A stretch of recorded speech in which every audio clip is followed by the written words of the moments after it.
it's a real honor actually to have you on. This case I consider one of the very best cases out there with all the witnesses. And so I have a number of questions for you, but in your own words, I'd love to hear directly from a witness like you. Are you having trouble with your phone? I am. I'm sorry. I'm going to try and hold it as steady as I can. It was great earlier, but now I'm kind of moving it. So I apologize. Okay, no problem. So can you tell, you probably everyone had different vantage points when things were happening in the beginning. I heard somewhere there was flashes of light first. Did you see that? Yes. My first sort of experience in the experience itself was seeing flashing lights in the distance. I don't know if you are very familiar, but the school that I attended is very rural. So it used to be a farm, so there's a lot of open space. Mm-hmm. And so our playground was essentially just not dirt, but kind of dirt. I don't know if that's how it is now, but that it was a very, very big space of land. And then the boundary of that playground were essentially the trunks of trees. And beyond that was bush, very tall grass, savanna region, lots of trees, lots of koppies. It wasn't mountainous per se, but they were, little koppies, sort of smaller hills. And that's where the flashes that I saw were. Now, did everyone around you say, hey, what's that? What's going on? And did you all start talking to each other like, what's happening? Yeah, I mean, initially what it was it's kind of, you start to question yourself. It's like, okay, did I see that? And then there were a few of the people who were pointing in the same direction where the flashing lights or the flashes were coming from. And so we all sort of gathered and looked at each other and said, did you see that? And kind of corroborated each other's stories. Like, yeah, I saw that. What does it look like? It looks like flashing lights. But it started off very slowly in that most of us, weren't sure exactly what we had seen. And so we kind of just like, okay, did I see that? Didn't I see that? But then when a few of us kind of clustered together, we realized that we were all seeing the same thing. Now, there was one little girl that was interviewed by Dr. Mack that said she heard a sound, and when he asked her what the sound was, she said it was like someone was blowing into a flute. Did you happen to hear any sound?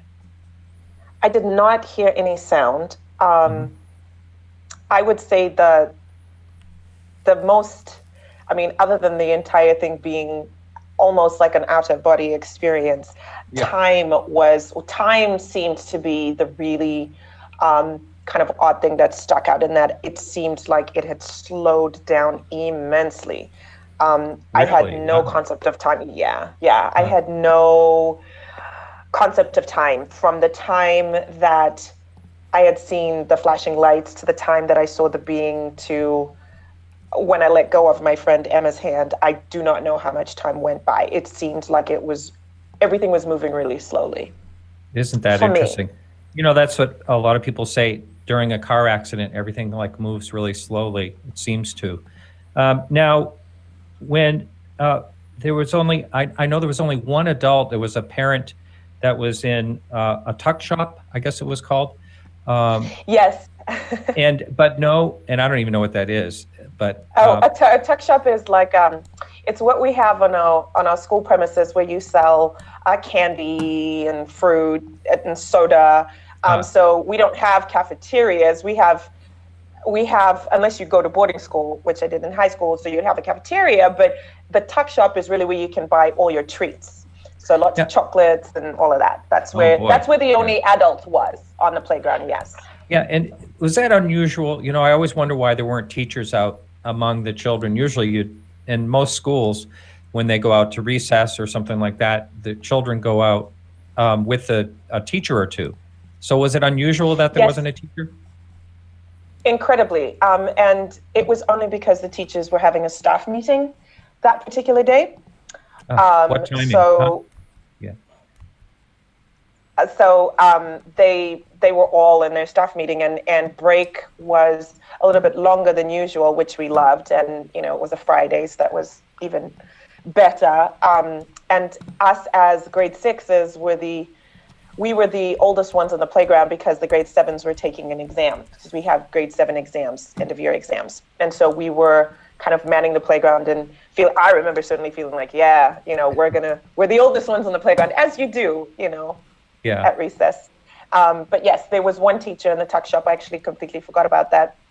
The tuck shop was located in an area where the younger children played. So the playground was essentially one big play area, if you can think of it. But the younger kids from grade 1 to about grade 4 had their own section. It wasn't separated, but they just had their own section that had swings and, you know, was kind of just their area that they played in. Wow. Okay, so let's continue on to, you saw the flashes, and it was over to this area where you were not allowed to go in. I know there were like a lot of trees. It was hard to get through. And so was there actually a fence there in front of this area you weren't supposed to go? No, there was no fence. What it was literal tree trunks as the boundary of the playground. So if you can think of big eucalyptus trees, the trunks of those trees were what separated our playground from, you know, where we were not supposed to go beyond. But there was no fence. The rest of that was just open area, open bush. You could see as far as the eye would allow you beyond that.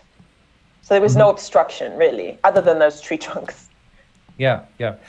Wow. And so let's hear the rest. Now I know one of the children described that the craft went what appeared to go along like a power line. Or did you see anything like that? I'm sorry, can you repeat that, Martin? Yeah, one of the witnesses said that it appeared to go like along, I don't want to say a power line or some type of... Oh, I see. Yeah, I didn't see that, but there was a weird like buzz or hum that, again, I couldn't make too much sense of, because I just didn't know. You know, sometimes electric lines buzz, so... But it was a very, very loud buzz. And then also, given this whole time thing, I just wasn't sure if I was imagining it or what was going on. Like, I didn't really know what to make of it, but I did not see anything particularly near the power line. I do know that I definitely felt the buzz, a lot of buzz. Yeah. Now, were you and your fellow schoolmates, were you drawn toward this area? I mean, did you all start like flowing down toward it to see what was going on? We did eventually, and it was right by the logs, as we would call them. And we could sit on these logs sometimes and eat our lunch, which is what we would do. But we stood there and kind of just congregated, a few of us, and looked in the area where both the flashing lights were and wherever this buzzing sound was coming from the electric poles. And, you know, if I saw what I called the being, or a being, that was maybe about 3 to 4 feet away from me, but Really?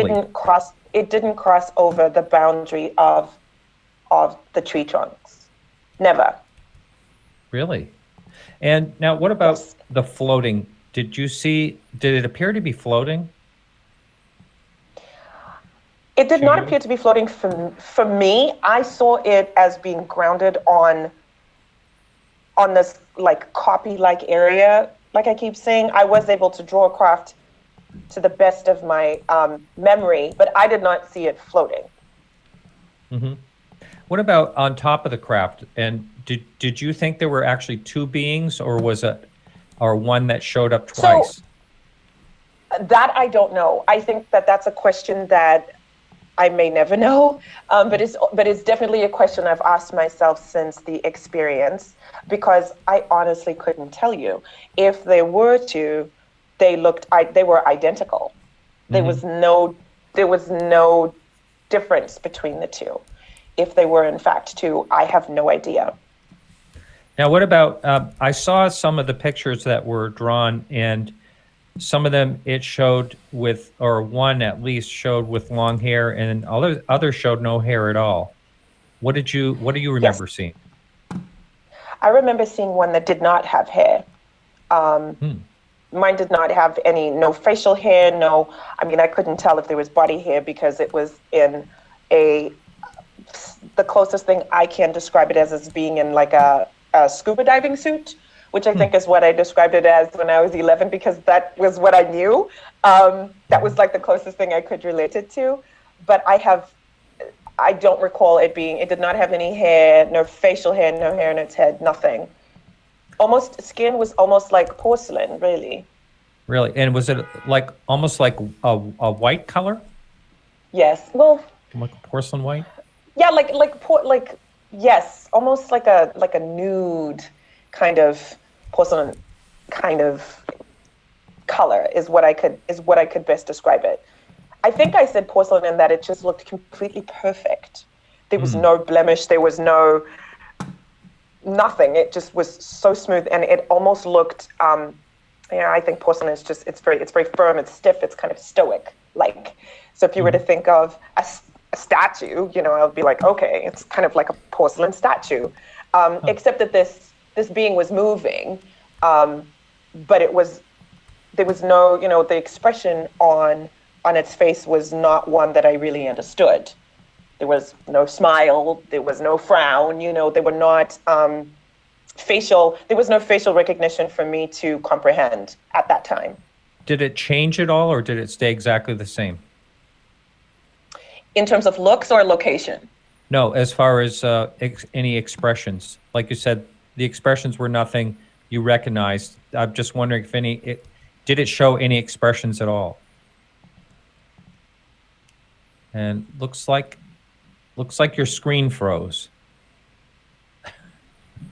I don't know if you can hear me, but looks like it froze on your end. You may want to sign out and come back to us, and it might start working again on its own. Okay, she'll be back. I'm sure she'll be signing back in. I think it's really, really interesting so far. And I will, if the time comes in the next hour and people in the chat and listening live would like to join us on Google Hangouts and ask her a question, that is, here she's coming back. I Hi, think, sorry, I don't know. I've got full signal on my end. Can you guys hear me okay? oh yeah, yeah, you're fine. Yeah, it's good to have you back. Okay, Yeah. Um, thank so, you.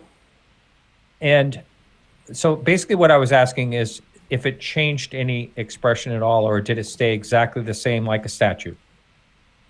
For me, what I remember is that it stayed exactly the same. It moved from place to place in terms of its location, but its physical appearance did not change. Yeah. We have Randy on finally. I don't know what happened, but I think I see him. And Hey I'm there. going to join him in. Hey, Randy, Hi, how are you? Randall. Hi, Sama. Hi, Martin. How are you? I'm Great. back. Great. I'm glad glad you made it. So yeah, we've had having a couple of troubles. I don't know if I'm going to be doing Google Hangout anymore. Um, so Selma has been right into the story. Do you mind if I continue with her, and then Randy will talk about the Sure. film after? Sure. Okay. So back to you, Selma. So Okay. can you repeat how close you were? How close this thing got to you, or you got to it? Sure. I think it was between like 3 to 5 feet. Now, how did you feel? I mean, were you scared? I was I was confused. I was very intrigued. I wasn't sure, but I don't remember feeling fear. No, Really? not fear that I wasn't. No, I just think I didn't know what I was looking at.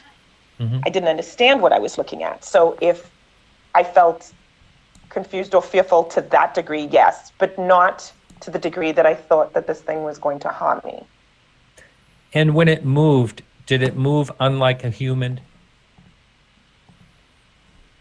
Well, when it moved, what I remember is that I would see it over here, and then I would blink maybe. I mean, again, I don't know about, it seemed like I would blink and it would be over on another side. So I can't really say if it moved like a human, because that's very unhuman-like. Like, no human can move that way. So the answer to that would be no. But I do remember seeing the being in more than one place in a given period of time. But I don't know what that time frame was. Like I said, I have no idea. Selma, we have an in-house, in-studio guest named Alan, and he has a question for you. Go ahead. Hey, Selma. I Hi, love your how are you? I love your accent and your personality. Thank you. Did any of the children consider it a religious experience, or was it just automatically UFO? I don't know what religion the people at the school were, but did that ever come up at all? Definitely not. The school was predominantly, I think most of the people at the school were Christian, and I am Muslim. So there's no conversation about that in the religion, certainly that I was brought up with, nor the people that I know at school. But there was also no outside influences to what a UFO was, per se. I don't know if we knew at that time what we had seen. I don't think we understood fully at 11 what it was we were looking at. We just knew that a few of us had seen something that was very, very unusual, in that we hadn't seen it before, in that not everybody saw it, in that we all had different experiences from it. We felt different things from it. We saw different things. People got different messages. That much we knew was unique and unusual to us. But I don't know if I certainly didn't. I can only speak for myself. I don't believe that any of us classified it as a UFO. We just said, something that we'd never seen before. And one more question: when it was over, is that all you could talk about? I mean, was it just the buzz? That's you couldn't go back to class. I mean, yes, was it that? It took. It took a long time. Yes, it was for a little bit of time, but we also come from a very strict educational system where you don't have time to be messing around. So after all the interviews, and I honestly don't know, Randall would know more about how many we had because there were so many. It was fun at first to be called out of class, to go talk about what I had seen, and even though I didn't fully comprehend what it was, but to have somebody be like, oh, okay, I thought, well, it's good. Okay, at least this person believes me, or at least they're asking me what I saw, so that's good. Because it was very hard to convince adults about what it is we had seen. But then it got a bit tiresome. It got kind of tiring at the end, and I was happy to not talk about it for a while, and I didn't until Randall popped into my life in 2010. Wow. Now, what about your mother? Did she believe you right off the bat? Yes, she did. My mom did. Oh, I was surprised, but happy. Like I was happy that she was open-minded enough to believe in me. Like she believed in me. And that was what was the most important. And because I took a while to tell my parents, but then I thought, well. Uh-oh. There it goes again. Okay, Randy, there she's back. Are you back? I'm back. You're back. Okay, yeah, so it just froze a little bit there. Well, that's great. Now, going back to the encounter itself, do you think you actually made eye contact with this being, whatever it was? Yes, I did. I know I did. The drawing that I was able to sketch was the exact thing that I saw, and it was this like we locked eyes. I again don't know for how long, but I definitely looked at this being dead in the eye. Wow. And what did you feel when you did that? I mean, you said you weren't afraid, but was it still just a curiosity at that time? Or did you feel, I know some people feel as though they got a message of some type. Did you have any? I did not have a message. I if I do, I don't know what that message is. It hasn't fully computed, maybe. But it was not calming. I don't quite know how to describe it, but it was like nothing I've ever felt before. There was no fear. It was just almost as though this being was looking into my soul, like it knew me, like it knew who I was. That is the best that I can describe this sort of like interlocking of eyes for however long it was. But I was with my friend Emma at the time, and the moment I walked away from her, because I had a younger brother and sister also on the playground, because I was worried about them, the moment I walked away from her, I didn't see the being again. And, you know, I stopped, dropped the gaze and walked away and checked on my siblings. And that was my experience. That was sort of the extent of my experience. Now, when you made eye contact, did you feel there was an intelligence? I don't know if I knew, I would even have known what that was at that time. To be honest, I don't know. I felt like this thing knew me, knew some things about me, knew some things about a lot of things, if that makes sense. And I think I told that to my mom one time when she asked me, like, what do you think the point of this was? And I said, I don't know. I think I'm supposed to know something. I think that these things came because they know a lot of things about the earth and they're trying to tell us some things. They know some things, but I don't know what those things are. And at 11, you know, I remember her looking at me like, okay, that's quite existential. But I mean, I didn't know what that was. I had no idea. And I think that that's something I'm still discovering. I don't believe I have any one answer. It's something that unravels with each day, with each year. The more that I talk about it, the more clarity I get. So I have Randall to thank for that, because I didn't for a very, very long time. Yes. Yeah, I totally get that. I've talked to people like Travis Walton. I'm sure you've heard his name before. Yes. And there was a long time. Met him, yeah. Oh, there was a long time he just didn't even want to deal with it or talk about it or think about it. You know, one of the girls that Dr. Mack interviewed, every time I see that clip, I get goosebumps. And that is, she says, he asked, what do you think they wanted? Or I'm not sure exactly what his question was, but she looks back at him and like they were interested. She says it like they were interested. And for some reason, that just gives me goosebumps. Like, again, it's almost like she's describing them looking into her. Yes, absolutely. It was very unique. You know, you mentioned you posed the analogy of like when you have a car accident, time slows down. Well, I didn't have a car accident, but I was hit by a truck a number of years, like 4 years prior to this experience, and that's how it felt for me. So that's kind of just crazy that you mentioned that, and that's not really something a lot of people know about me. I don't know if the two are interrelated. I have no idea.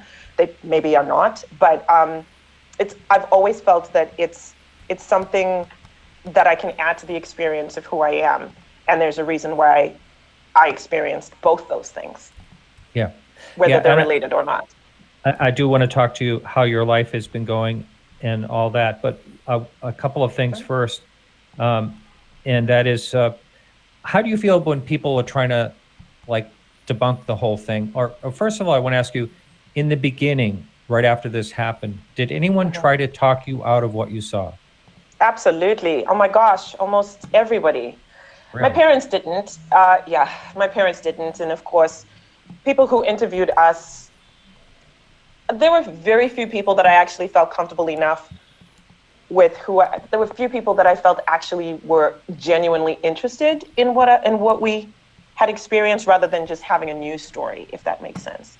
And even at 11, you can tell like people who are just like there to just talk to you and, okay, what did you see? Sort of going through the general questions. What did you see? What did you hear? You know, there were some people who were a lot more in depth, like Dr. Mack, and a few other people. I think there was an interview, a journalist from BBC who was different too, just in the approach.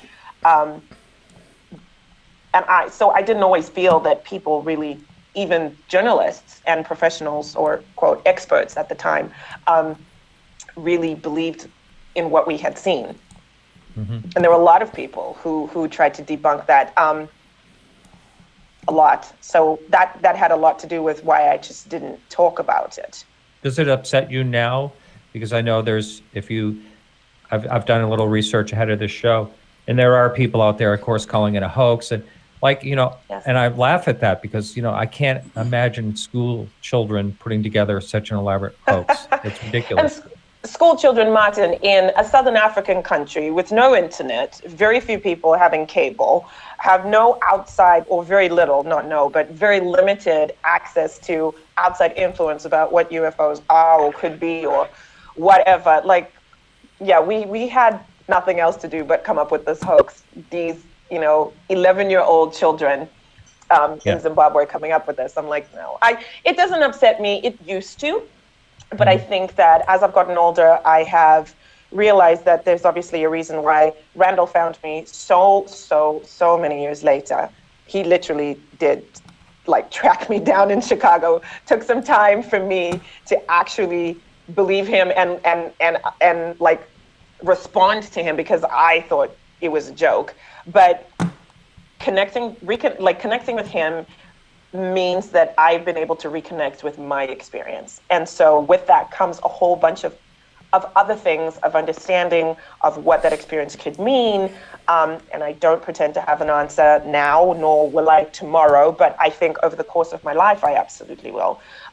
It also has encouraged me to speak out about what I have seen because I believe in what I saw. And I thought, well, suppressing it indicates that I don't believe in what I saw, regardless of what everybody else thinks or may think. Wow, that's really interesting. And I got to say something if I can jump in real quick. Yeah, go ahead, Randy. Yeah, I mean, this is not just a few people. And, there were many witnesses outside the school that were adults that had their own experience with either this, mostly with this craft, but there was a person the day after Ariel. I mean, there's a lot more than... there's a lot of other facts that have come forward over the long time that I've been making this film that give a lot of validity to all the children's testimony. Randy, wasn't there a lot of sightings in the area after that? I don't know about before that, but after that. There were on the day before, the night before, the morning of the Ariel event on a farm near the Ariel school, and the day after. On that Saturday, it was in the evening. So there's just a lot. There was a pilot that was flying at 3 pilots actually that were flying at 25,000 feet the night before. They actually had all seen this thing fly by and they couldn't explain it. It disturbed them enough to get back to Johannesburg Airport where they were flying from Botswana. So they're passing the Zimbabwean border. When they saw this, and enough to ask the radar controller, did you see anything on radar? Because this thing had apparently appeared on their left-hand wing, flew across they're right directly in front of them, and crossed the entire horizon in 4 seconds, which is unheard of. And these guys see meteorites and satellite reentries and that all the time, and they actually had it on radar for a few seconds in Johannesburg Airport. Anyway, this is just one of many other things that give validity to Salma and many others that were there that day. Thank you. Randy, I'm going to be talking to you in a little bit Sure. About how you put this film together and all that. But thanks and anytime you want to jump in, that's great. Anytime you want to jump into the comment. I was wondering if the pilots described the Go ahead. If the pilots described the object the same as the children did. They described it as a ball of light. That's all he could say. It was a ball of light. They all thought it was another plane. There were 2 planes in the air at the time, and they thought it was the plane that was coming to formate. These were 2 commercial airlines, and they were, in Africa you can actually fly in formation and you can get away with it. But they had mistaken. You can. A lot of things happen in Africa. So he had thought it was on his right-hand side. The pilot said, "No, I'm on your left-hand side." And he said, "Well, what's that on my right-hand side?" And they both, all three of them, the two pilots in one plane and the one in the other, all saw this ball, and that's how they described it. It was a ball of light, and they were looking at it for a while, and then it crossed right in front of them, and the speed just was incredible. At that speed, when you're at 25,000 feet, you have a much bigger horizon. It's a much larger distance across the planet. So to disappear like that within 4 seconds was highly unusual for them. I guess anything going that fast turns into a ball of light. Right. Probably. Well, Randy, didn't some of the kids say that they saw a ball of light and it turned into the disc, or am I getting that wrong? Several of the kids said that they saw a flash of light in the sky. Yeah. Okay. And before all this stuff happened, there was a lot that happened. There was a lot that happened beforehand. That several of the children had seen in the sky. Okay. Some say it was a flash of light. Some had actually seen the silver thing, but there was a flash of light involved. That I do know. A lot of people at least had reported that. Yeah. And then it was the next thing that happened was it was on the ground or hovering above the ground. Great, thank you. Yeah. Selma, so in the chat room we had a question. Someone, you have described the being or beings, whichever they were, but what about the craft itself? Can you describe that? Or did you even pay attention to that with the being there? The being was what I remember most, if I'm being honest. The craft, I do remember drawing a craft, so I remember seeing some part of it. I don't even know the extent of what I saw in terms of size. But I would say maybe it was silver-esque in color, maybe sort of like disc-shaped-ish. But it was a type of metal or fabrication that I'd never seen before. And my dad is a steel fabricator, so I could say that's steel, that's aluminum or whatever, but I had never seen anything like that before, so I have no idea what it was. It was completely unusual. And I say silver-esque because it wasn't quite silver, but it's the closest thing I could link it to. Do you remember any type of seams or anything like that, or did it look smooth? I mean, is there any other detail about it that you remember? And also, some of the kids thought it was floating a little bit off the ground. Did you happen to notice that as well? I didn't notice it floating. I did notice it, and I noticed flashing lights at first. I think there were some very interesting maybe patterns. I don't know if they were seams per se, but they were patterns, and I don't really know how to describe them, but they were a lot darker than the color of the craft itself. But they were like some form of patterns on like the top half of the craft, if that makes sense. Wow, that's really, really fascinating. Now, how were your fellow schoolmates? Did anyone absolutely lose it, or was everyone maintaining calmness through this whole thing? Decorum? No, people started crying after a while, because panic, if you think of you see so few people gather in an area, it's not so much of a big deal. Then more people come, and then everybody's confused by what they're looking at because we don't understand what we're looking at. And then one person started crying, and then it just took off from there. And I think that's when I let go of Emma's hand and went to check on my brother and sister, because I was like, oh no, I'm not having them in a panic. But incidentally, that entire half of the playground where the grade 1 through grade 4s were, nobody had any experience on that half of the playground. They were playing like nothing had happened. It was almost as though we were in two separate worlds. We were looking at each other in a mirror, just same day, same time, just experiencing completely different things. And the experience was happening all on this end, and nothing was happening on this end. Because my brother and sister were looking at me like, what are you talking about? We're fine. There was nobody crying on that end. And yet in the big kids' playground, panic had ensued. And that's when somebody went to call the teachers from the staff meeting. Yeah. I know you said that time moved very, very slowly for you, but would you be able to guess about how long this whole thing may have taken place after you talked to other people? No, not a clue.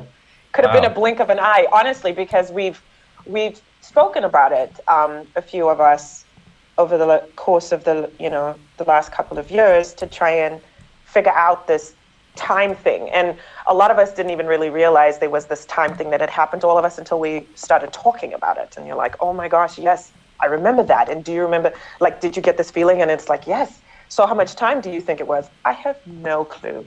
Honestly, I could not tell you. It could have been a blink. It could have been 20 minutes. It could have been 30 minutes. I don't know. Break was still Amazing. going on, so Yeah. it was how still about during the that? break. Now, as far as you know, were any of the children at all in denial of the whole thing? I mean, not that I know of. I think there may be some people who chose not to talk about it, of course, who maybe did see something similar, something more. I have no idea. Most of the people, there are also a lot of people on the playground who did not see anything. You know, who were in our year and who were in the exact same part of the playground who did not see anything. Isn't that amazing? Yeah, I think, you Yes. know, there's also, that's true. And also the grade 1s and 2s were never interviewed. And they were never Yeah. taken into account as far as what they had seen. I just wanted to throw that in there, that there were several grade 1s and 2s who were never interviewed that I have interviewed that witnessed that day. That so, you know, they talk about this number of being 60 children, or I personally think it was a lot more than that, because of the grade 1s and 2s that didn't do drawings, didn't do personal interviews at that time with them because the school wanted to protect them. And that came from the headmaster himself. But yeah, it is odd that there were some people that did not see anything at all that were there, and it did also seem to rely on where they were, you know, their position on the field. Yes. I think everybody at the edge of the playground, I think most everybody saw that. And they, you know, everybody saw it from their own perspective, you know. Certain people saw it from, saw different things because of the position they were in. Anyway, I just wanted to say that. Thank you, Randy. Yeah. So, Selma, there was a question that came in the chat room. Do you talk with any students as adults about the incident? Now, you kind of mentioned that you kind of put this away for a while, but now that it's come back into your life, have you been able to engage with fellow students now about this? Yes, 3 in particular. We first spoke and saw each other for the first time since the incident in 2013 or something. And so since then we've been able to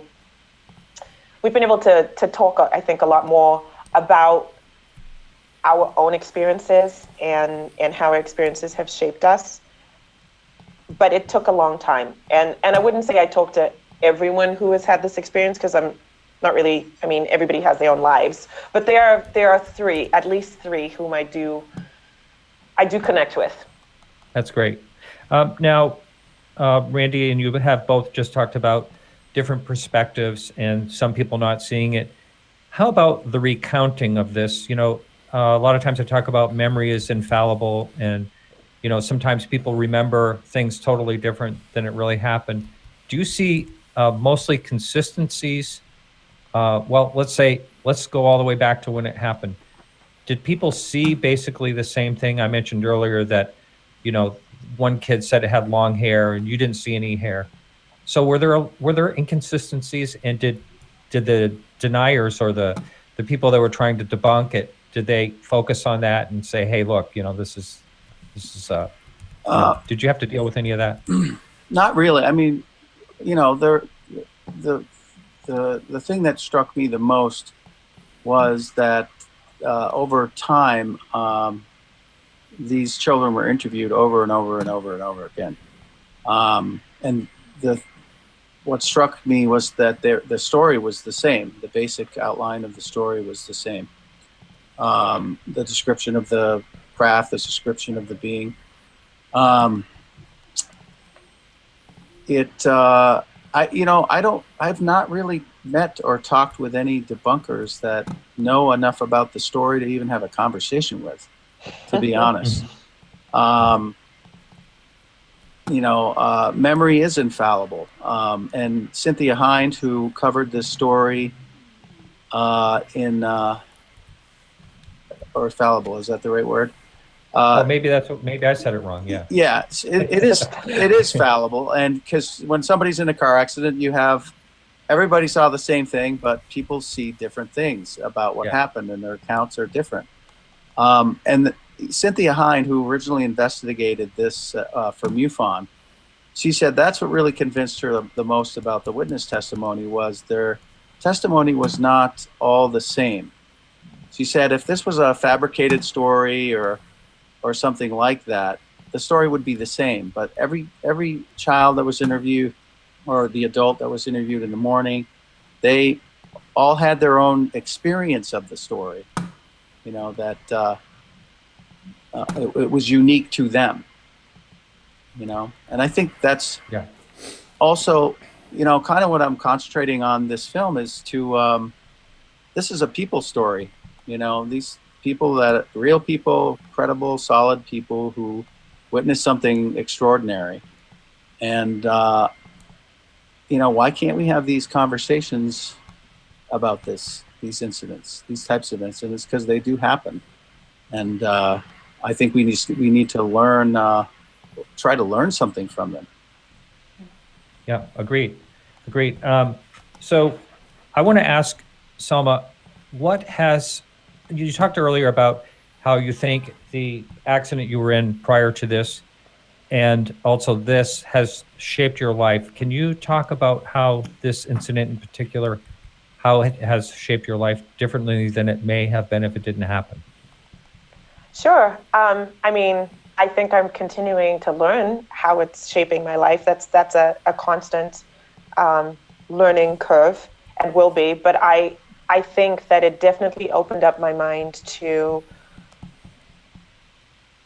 the fact that there was more than just us out there, because whatever I had seen was not of this place. It was nothing that I could connect my 11-year-old mind to.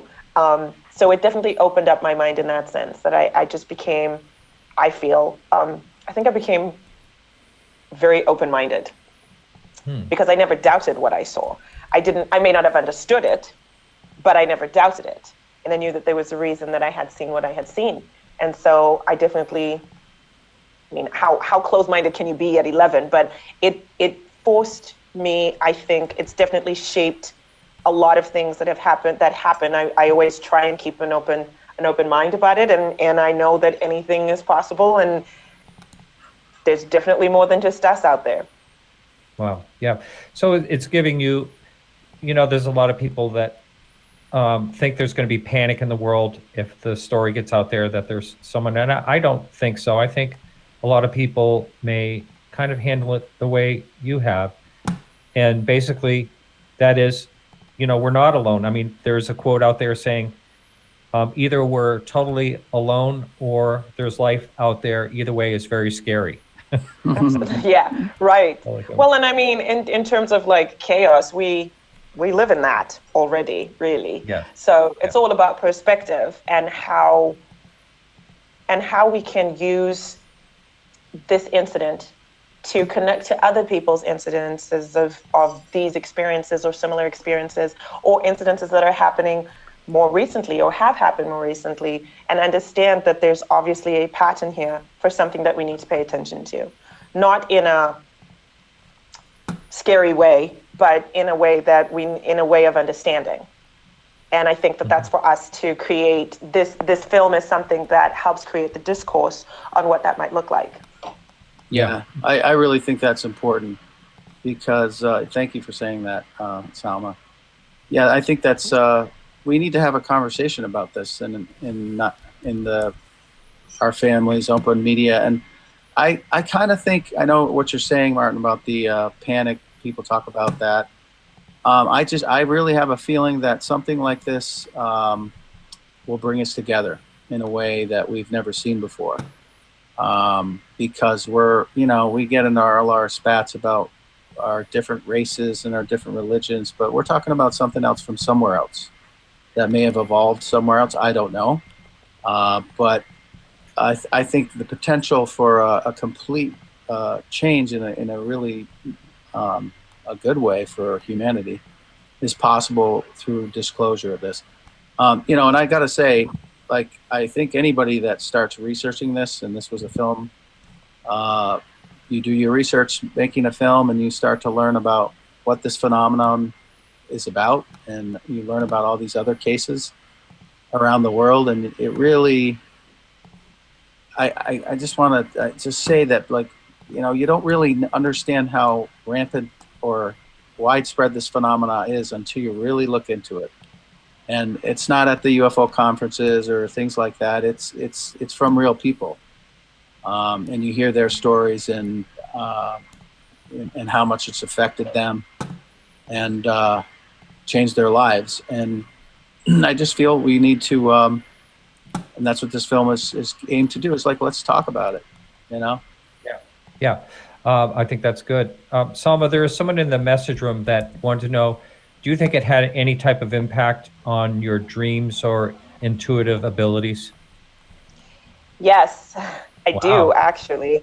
I mean, I understand that it did now. I don't think that I did for a number of years. It took me a while. I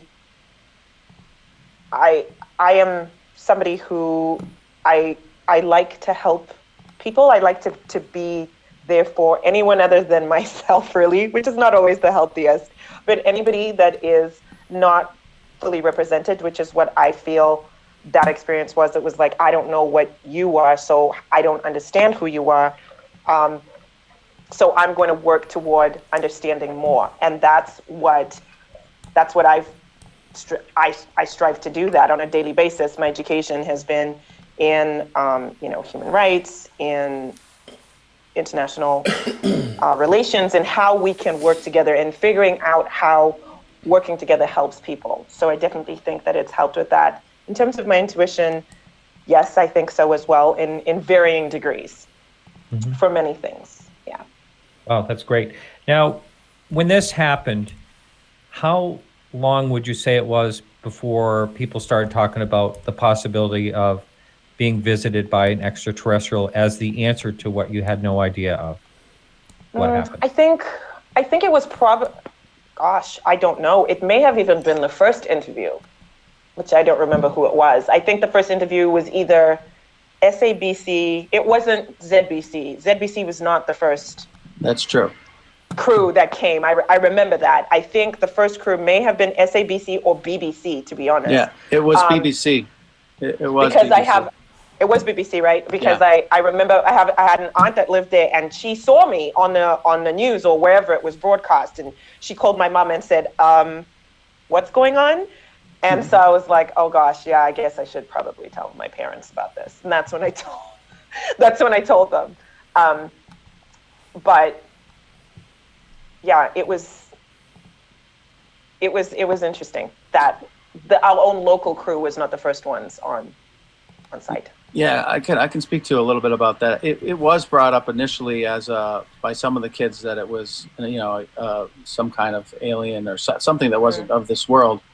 But the BBC, when they got there, they were very skeptical and saying, "Are you sure you didn't see a helicopter, Air Force jet?" I mean, he went through the reporter just kept asking over and over, "You sure it wasn't a black Zimbabwean that you saw?" I mean, it was nice. very. Yeah, so they had a rough. They had to fight for this. They had to fight in a way that all the kids, in a way that I don't think people understand yet, but to be believed, because there was a lot of people around them, including the teachers and the staff initially, that just didn't believe them, you know, but except for a few that really knew the kids, and knew that they would not come running into a staff meeting in a panic, telling them about this thing they saw. They just knew that they had seen something that really disturbed them. But yeah, I mean, I got to hand it to them. They have really, as a group, stuck together and demanded to be believed. Yeah. And you don't do that for a made-up story. You don't do that for No. hoax. You don't do that for a made-up story. We certainly don't do that for a lie, for something you don't believe in. And thank you for reminding me of that, Randall, because, you know, it's been so long. We were interviewed by so many people. I don't remember who all of them were, but that was definitely one of the crew that I was referring to earlier, Martin, in the sense that, you know, some of the naysayers, that I felt like they were just there to do a job. They were not interested in really what we had to say, nor really believed us. Because I think if you're grilling an 11-year-old or 11-year-olds and younger to that degree, I mean, goodness. Right. How long would you say it, I know the time thing you were talking about, but did the teachers actually go outside and try to see what everyone was seeing? Was there ever that point, or had it vanished? Let me see if I remember this. It took a while for the teachers to come out, by the way. They did not come out immediately, is my recollection. That's true. They took some time to come out, whether they were finishing up what they were doing or they just thought, oh, you know, these kids are overreacting. I don't know. But I think it took one teacher or some teachers maybe like stepping out to see what was going on the playground. And then they saw that, you know, panic, that people were crying. It was just not a normal day on the playground. I don't know exactly how long it took, maybe 10 minutes for them to come, maybe 15. I honestly don't know. I know they did not come out immediately because the people that went to call them called them, told them, came back to the playground and said, we told them, but they don't believe us. Oh. Yeah, that's true. I could verify that. And two teachers, grade 3 teacher and the Shona teacher were the two teachers that came out, were the first to come out. And then Mr. Vernon came out a little later. So that's the benefit of having all the archival and having interviewed a lot of people to find out all the little details, which I can't wait to share. I've told Sam of this before, you know, to share with the kids, with the people that were there, like all the details, you know, like how it went down. Yeah. And because I think it'll be valuable for their own understanding and healing, or how, you know, if something like that happened to me in that way, I would want to know as much as possible, and I can't wait to really, you know, give them that information. In the chat room, Michael wanted to know, what would you say if someone said that these beings were from another dimension? Has anybody ever brought that up to you? What would I say? Yeah, what would you say to that? Yeah. I would say maybe. I know they're not from here, so they're definitely from somewhere else. You know, where that is, I don't know. But I think that's a good way to start a conversation. Yeah. And, you know, start a dialogue about that. So. And that was in my opinion, that was a perfect answer. And also in the chat room, someone wanted to know, you talked earlier about it was a Christian school mostly, right? Yes. Did that apparently affect your religion or anyone that you know, like to all of a sudden think there was extraterrestrial? Not that I know of. I can only speak for myself. And I mean, when we leave primary school, you're 12. So I don't know if you've fully formed what you think yet at all. I highly doubt it.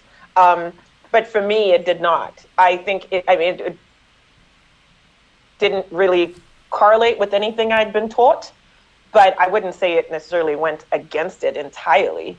But I also have my own sense and my own mind to deconstruct what that means to me and what my upbringing means to me, and find a median in between. I don't think that, you know, one determines the other. I think they're completely separate. Okay, so in the years of, let's say, suppression, or the years that you didn't want to think about it, did you have like certain triggers, like something like all of a sudden you'd see, a movie coming out about extraterrestrials or something like that. Did you have some things that would like bring you back to the reality of what happened? Yes, there were always people asking me at school. Really? When I went to when I went to high school, there were maybe 3 people from my primary school, 3 or 4 people from my primary school who were in the same grade as me when we moved to high school, and we went to the same high school together. So that story definitely spread. Also, you don't all go to the same high school, so people kind of ask what primary school you went to, and people would be like, "Oh, Ariel, that's where you saw the UFOs," and then it would be like, "Wait, weren't you on TV?" Or they'd ask, "Did you see the UFOs, or what did you see?" So they were reminders over the courses of the years. Yeah. Did you quite a few? A lot of times, did you always answer honestly, or did you say you didn't want to talk about it? I always answered honestly. If somebody asked me what I saw, I would tell them. If they asked me if I saw UFOs, I would say, well, I saw something not from here. If they wanted to have a conversation about how I hadn't seen what I had seen, I would just end the conversation and walk away, because I had no capacity for that. Like, I was not going to have my own experience diminished by someone else's inability to even have an open mind to try to understand what my experience was, while like wrapping it under some falsification of the fact that they cared, because they really didn't. I have to tell you this because I'm kind of getting a little chuckle out of it, and that is, I have someone in the chat room who's he's very, well, let's just say he's not really generous with my guests. Okay. He usually finds fault with them. He's going to laugh when he hears me say that. But here is his phrase: "This lady is one of the most intelligent and credible witnesses I've heard." Oh my, thank you. Yeah. So I had you. to say that, because this is probably one of the only nice things he said. He said, I'm going to give him a hard time about I am that. very honored for me to have been a recipient of a nice thing that he said. Thank you. Yes. I genuinely appreciate anybody who is interested. I've never asked anybody to believe in what I believe I saw. I just ask for a conversation about it, and to not discredit it and shut it down immediately. And so, I think that there's a lot more space to do that now than there was in 1994. We also I live in a different country to where I did before. That was very, very suppressed at that time. I don't know what it's like now. Randall has been back to my homeland more recently than I have, so he can speak to that. But I think that we are in we've kind of taken a turn, I think it's safe to say, where we have the room to have these conversations. Yeah, and I'm very, very appreciative of that. Yeah, I think that the science is opening these conversations up, because I believe you're right on there, Sam, of just that we weren't talking about other planets 10 years ago, knowing that other planets that could possibly support life out there are out there, and we know that now. So I think science is, we might want to start looking at, well, yeah, maybe microbial life and all that, but what if? What if? And if that what if is real, how is it going to manifest in our world? And has it done that already? And have we missed it? Has science missed it? That's a possibility. I think that's why the conversation is going to keep opening, and events like this are important. And there's this event in particular has an enormous amount of credible people who witnessed a single event. Yeah. So it's important. Yeah. Like I said in the beginning, I do think this is one of the most important cases, and I was really excited that I was going to be talking to you. Thank you, Martin. This sounds like I'm wrapping it up, and it's not, but it's a question that I just don't want to forget to ask. Where do you hope that this film, The Aerial Phenomena, will bring this? What do you hope that will change or help in this whole situation? Is that a question for me or Randall? Yes. Well, I'll ask him as well, but no, for you. Oh, okay. Yeah. Oh, I think, sorry, Martin, it's been a long day. I think that my hope is that this film will open people's minds to at least having the conversation about the fact that these things could exist. There's other life out there. I think that showcasing children who had very limited, very like no outside influence at all on what this experience could have been, but were still brave enough to speak up about it, should attest to the fact that we're telling the truth and what we saw was real and genuine, and that there are other people out there who have experienced and will continue to experience things like this, and that we should be talking about it and understanding what it means, as opposed to just not talking about it and worrying about who will believe us and who won't. That's my hope of what this film would bring. I don't know. I've seen very small snippets of it, so I don't know what it all entails. Like I know Randall is a magic worker, so it's going to be a lot more than that. But for me, my takeaway in what I think and my hope was that I brought to the film was that I could simply tell my story, tell my truth, and we could have a conversation about it. Yeah, I love it. That's really good. Well, I might as well ask you that question too, Randy. Again, I'm not wrapping it up. We still have 20 some odd minutes left here. No, it's an important question because I'm trying in this film. I'm trying to address it not as a woo-woo factor, special effects kind of thing about UFOs and aliens. I'm trying to. This film is about people, and there's a lot of different events that people go through that they don't get to be heard. And this is one of them, and it's very similar to other events that happen to people in the world where they either are ridiculed and not accepted, and this particular one is I think very important, and also that the tagline to the film is what do you do when you experience something so extraordinary and no one believes you? I mean, what do you do? And most people, and John Mack talked about this, and many other people have, but a lot of these people go inside and they don't talk about it. They stay silent. And I can't tell you how many people I've met that even outside of this particular incident, who just don't talk about it. They've had an extraordinary experience, and they don't tell their own family. They don't tell their spouses. It's just incredible the lengths they will go not to talk about it because of fear of not being accepted. So I hope, my biggest hope is that this film helps to change that. So it can just be like adults and just like discuss it. And that's my biggest hope. Oh, that's great. So Randy, along those lines, have you reached out to some of the witnesses and they just don't want to talk about it? Yes. And what would you say a percentage? I mean, is there a percentage of people? I would say, I would say, I'm trying to add that and do the math here. I would say a good 40%. Wow. Yeah.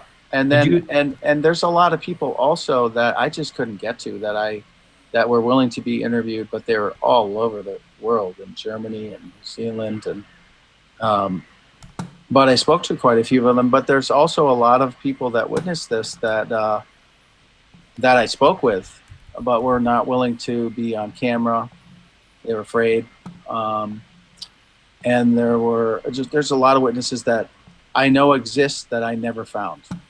I was impressed by the amount of witnesses that weren't even at the aerial school that witnessed this event happening in the surrounding time.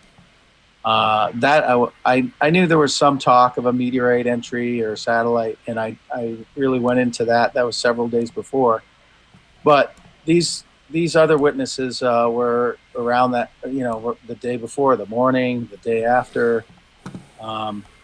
So yeah, I know there's more witnesses out there that I was not able to find. Wow. I think it's interesting that some people don't want to talk about it. I mean, I understand when someone doesn't want to be on camera, but that leads me to wonder if perhaps they had a negative experience through this whole thing. Well, we talked about when you guys were talking about religion. So yeah, Ariel was a Christian school, but there were quite a few Shona who have their own religion and like animism, and their interpretation. They believe that it was their ancestors, or there were different interpretations at the school.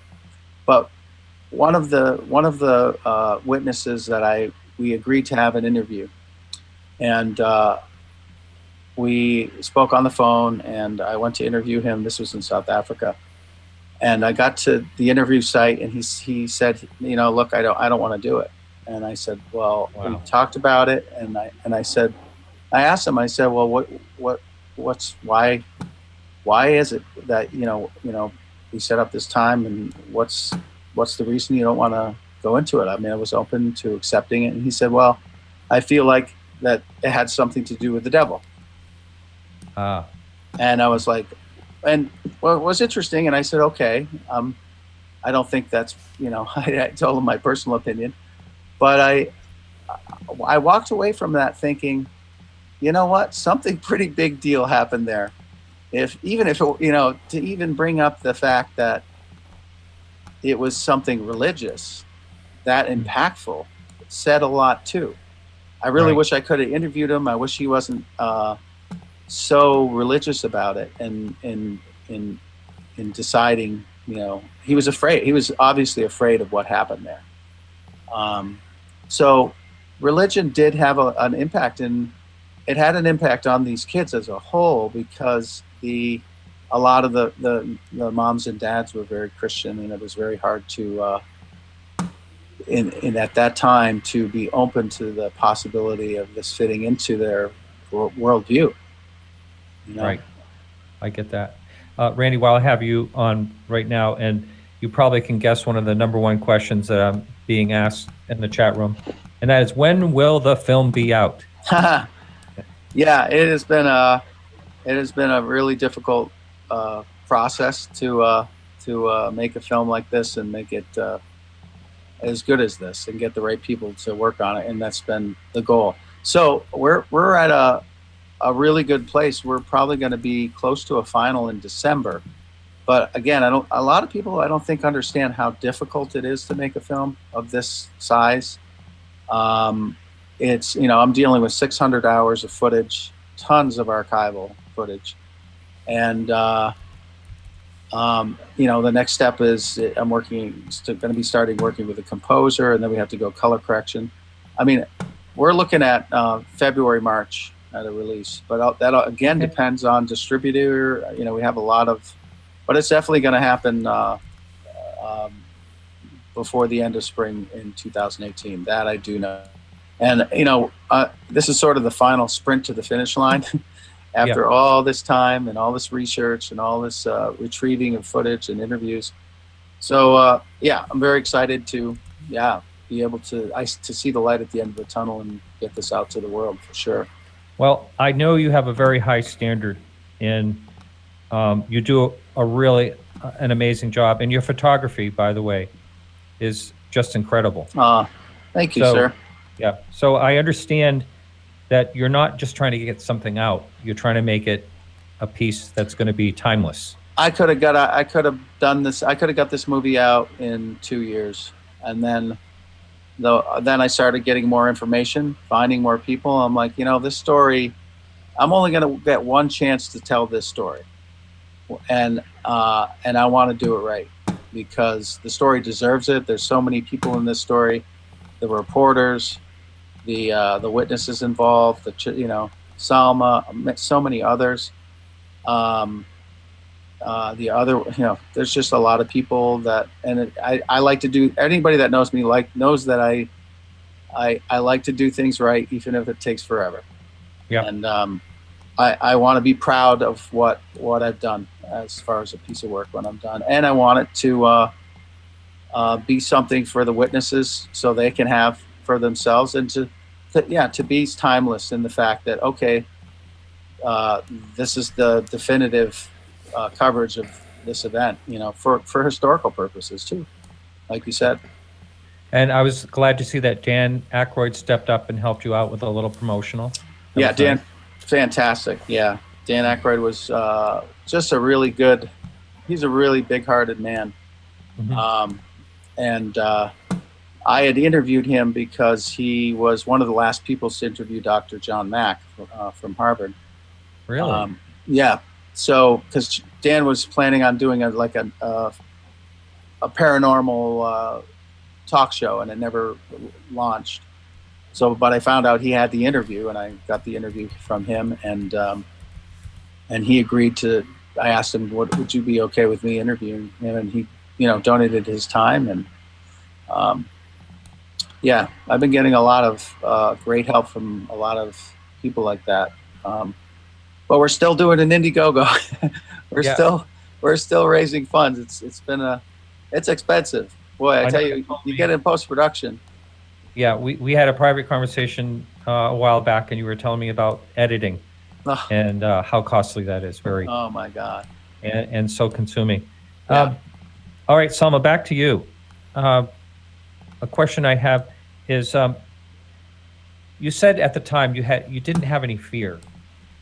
Now, do you think if you saw something again, someone asked in the chat room if you ever had any type of encounter. I don't know if you have or have not, but do you think you'd have fear this time, or do you think it'd be the same way if you had to guess? I think if I had to guess, if I had the experience again or another experience, I would definitely be more intrigued than I was at 11. I don't believe, I didn't feel afraid. I just wasn't sure of what I was seeing and what I was experiencing at 11. So I think this time around, if it were to happen again, I would definitely be less inhibited. Really? Wow. Because I think I have more of an understanding of what my experience was. I don't know if people have multiple experiences like that. I have no idea. I've often wondered about it. Sometimes I'd be like, well, can't you just come back again so we can have that chat? Let's finish that chat. To be honest, I have thought that from time to time, but I also know that if it's meant to be, it will. Now, you said you were so incredibly close to this thing. And what was it, about 3 feet tall? That's what a lot of people mentioned. Yes, 3 to 4 feet tall, I guess. I was taller than it was. And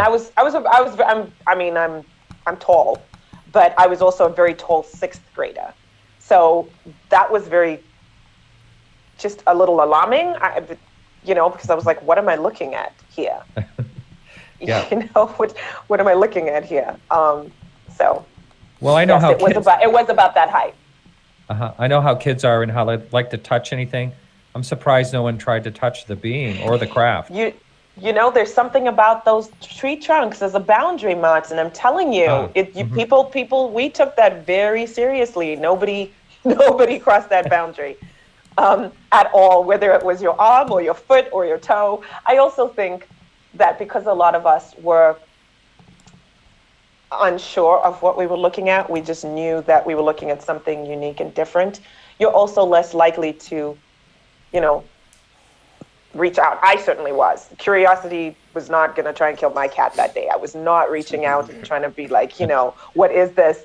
But I can only speak for myself. I think just the general feeling and sense on the playground, that probably makes sense, is that, okay, we know we're looking at something, we don't know what it is, so we're just going to observe from afar, which I think incidentally is what they did as well, because none of them came into the playground. Not a single one.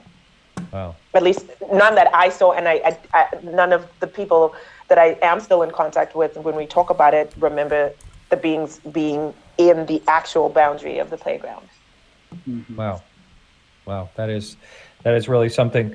I'm opening this up if someone wants to join us in Google Hangouts. All you have to do is, if you're listening live, all you have to do is just type in your Gmail address into the chat room, and I can join you. So back to you about the in your exploration, Randy, of doing this film. Did anyone try to find trace evidence Yes. at the site? Yes. That was 4 days later. That was through MUFON, Cynthia Hind, and a technician who had a Geiger counter, and they actually did soil samples. It was pretty, considering the technology, in Zimbabwe at the time, they used what they could. Was a couple other instruments that they used, but they didn't detect anything abnormal in that area. So, I mean, that was interesting. Something you brought up earlier, I know, the kids had said the whole hair without hair incident, description of this being. Well, I was wondering, that was a big one for me. It was like, in the beginning, was like, all right, wait a second. And, that's unusual for one in the research that I did. And then I came upon an interview with a couple of the kids from an archival section that I retrieved out of Africa, and where one girl in particular, she says, yeah, one had hair, one had what looked like hair that was standing near the object, and the other one, which came and approached the playground, didn't have any hair. And I was like, oh, okay, so that one in particular said, okay, I get it. So it wasn't just, they weren't identical. There was definitely more than one. So anyway, I just wanted to raise that because it was a big question for me, because there was a discrepancy in different reports. Like, some said that it had a hair-like thing. John Mack had asked the children a lot about that. Like, well, was it actually hair, or was it some kind of hood or whatever? But there were, from what I've been able to discover, that there were two very distinct creatures. Yeah. Wow, that's interesting. I'm glad you did that. Yeah. I'm glad you said that. Selma, Yes. going all the way back to the description of the being, because you're probably going to be the only one I've ever talked to that actually saw a being like that so close. And I shouldn't say that, because a lot of people are saying they're experiencers and see things, but say Sure. you were surrounded by witnesses. When I talked to Travis Walton, he told me the eyes were the most incredible thing. The eyes were the scariest thing of them all. Do you feel the same way? Were the eyes like big and black? Like, yes. And I can see the picture that I drew vividly in my mind. The eyes were very, very captivating. Nothing like I'd ever seen before, and incredibly magnetic, which is, it almost felt like it took effort for me to break that gaze, which again, you kind of feel if time is slowing down, if that is in fact what happened. I don't know. But they were very big and very dark and very, very, they were captivating. It was one of those where you couldn't look away. now, But you didn't really know what you were looking at, so. Yeah. One of the children drew a picture where they had pupils. Are you familiar with that picture? Did you see like white pupils in the middle? I'm familiar with that picture.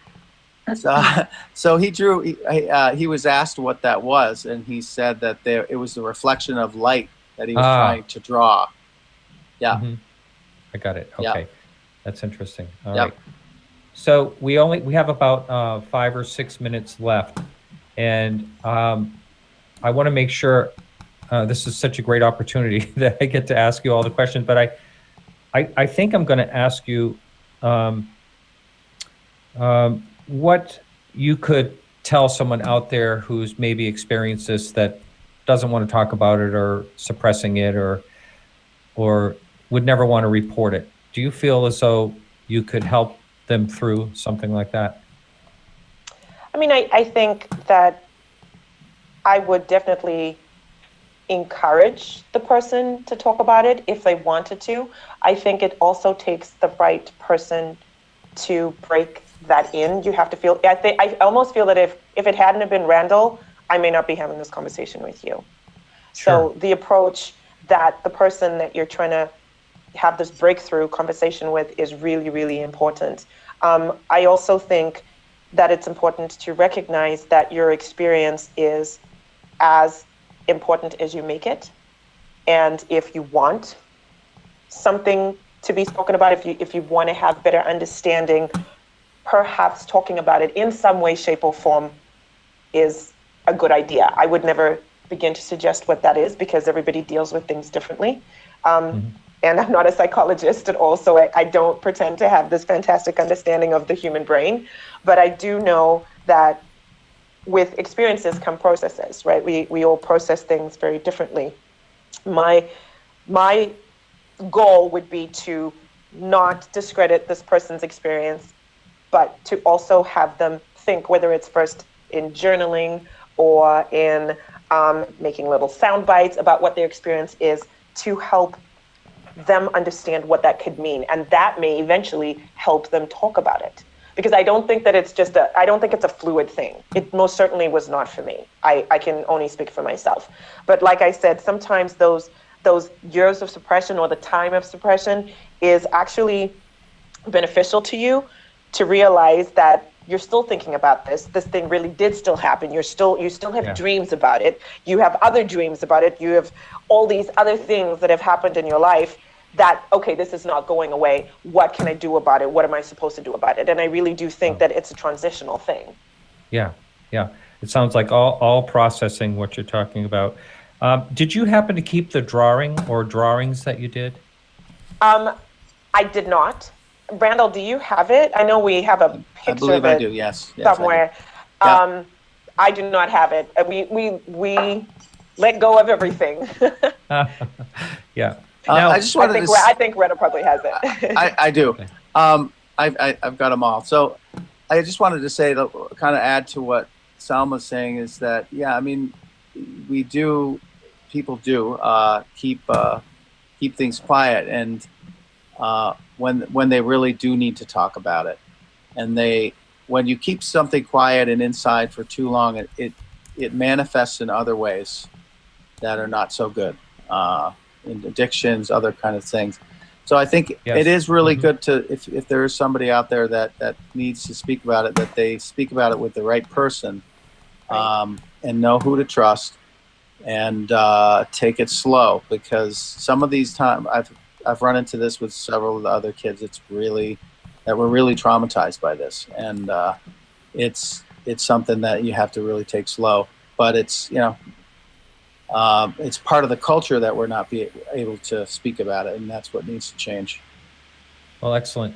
All right, so we're at the. I wonder if I could do a split screen here with both of you on. We are at the end of our show, and so I guess I've really enjoyed it tonight, and I want to ask you in the show notes. I want to say in the show notes there are some drawings, there's some pictures, and you can find that on podcastufo.com.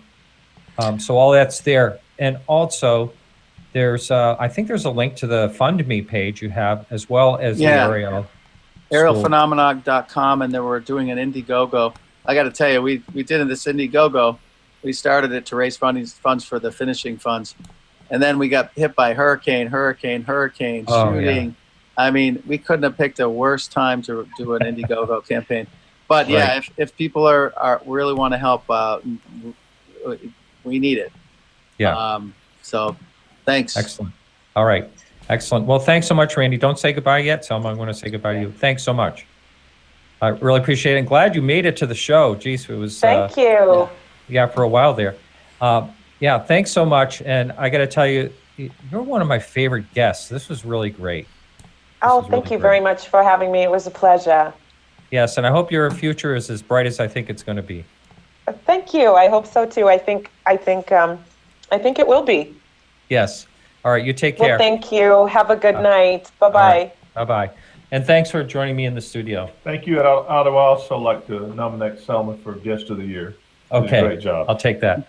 All right. All right. Good night, everyone.